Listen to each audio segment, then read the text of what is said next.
Welcome, Street Rats, to Night City. I'm the one and only Moxie 11, bringing you slightly biased news footage from the fourth wall. As Gojira was making their escape from the Red Crumb Legion, a thick smog started rolling in to cover the city. Little Boy Blue, however, decided he was going to take on Graves in the armoured vehicle, and while he had a good plan and a few good hits, Graves managed to shoot him in the head, tossing him out of the vehicle and onto the street. Believing him flatlined, my concern is more for my teammates and the successful extraction of the chip. Smog is now thick enough to affect breathing, so instead of attempting to drive home on the bikes, I asked Rex if he showed up in a vehicle that will protect us from the smog. He did, but it's a few blocks away. I rush us all into a house next door, Deep's picking the lock over me kicking it open, and most of us get in before the smog can settle in our lungs.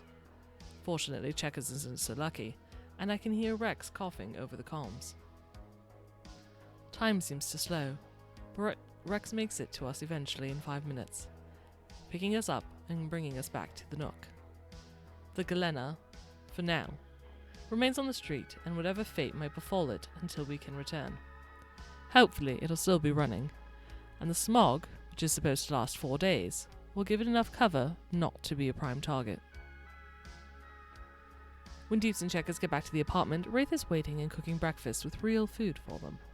He says he wants a house meeting as he'll be going on tour and hopes that Checkers will move into his room while he's gone. There's some back and forth, but in the end she agrees, taking Deeps back to her cargo container to grab the rest of her stuff and move it into the apartment before they both go to sleep. Cammy, Rex and I crash at our place first, then move out in the afternoon once we slept, Rex helping us largely because he didn't want me to scratch his car. Once everything, which admittedly wasn't a lot, was moved over, Wraith stops by with Checkers and Deeps, giving us a vase of flowers as a housewarming gift. I hand him the chemical analyzer, and that's when he tells Cammy and I that he's leaving to go on tour for a couple of months once the job is done.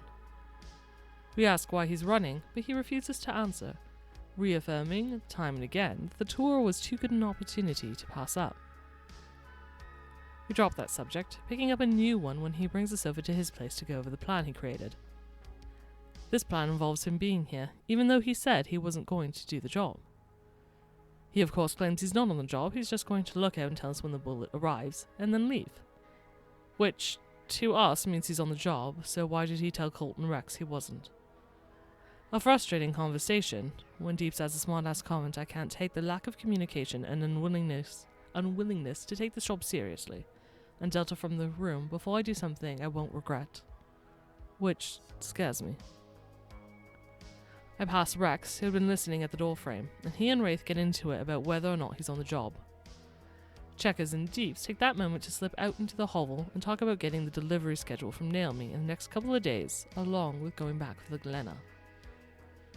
In the end, Rex and Wraith come to some sort of understanding, maybe, before joining the other two for drinks.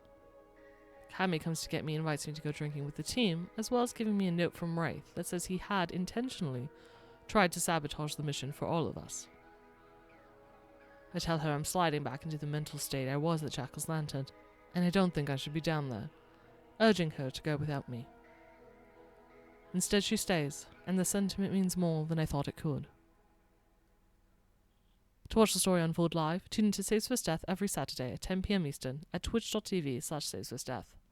If you can't watch live, be sure to subscribe to the Saves First Death channel on YouTube so you can watch it as soon as the recording is released.